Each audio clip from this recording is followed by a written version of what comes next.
Welcome to Chillin' 101. We hope this video helps. In this video, I will explain how to file a complaint case in court. First, you need to determine the correct court jurisdiction for your specific situation.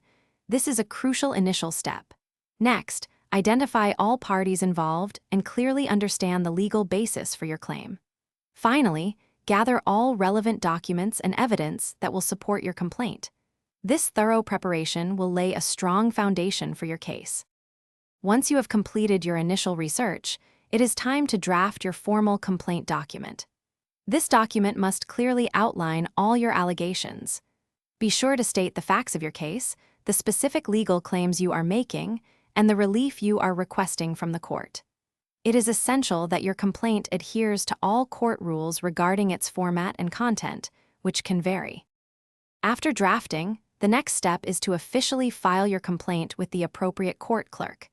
You will typically need to pay required filing fees, which can range from under $100 to several $100s, depending on the court. If you cannot afford the fees, you may be able to request a fee waiver. Crucially, you must then properly serve the complaint and a summons to the defendant.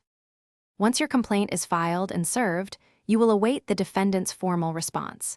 This response typically needs to be filed within 20 to 30 days. Be prepared for potential next steps such as discovery, where information is exchanged, or mediation, which aims for a settlement.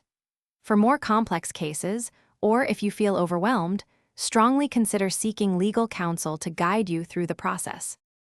Thanks for watching. Consider subscribing if we helped you.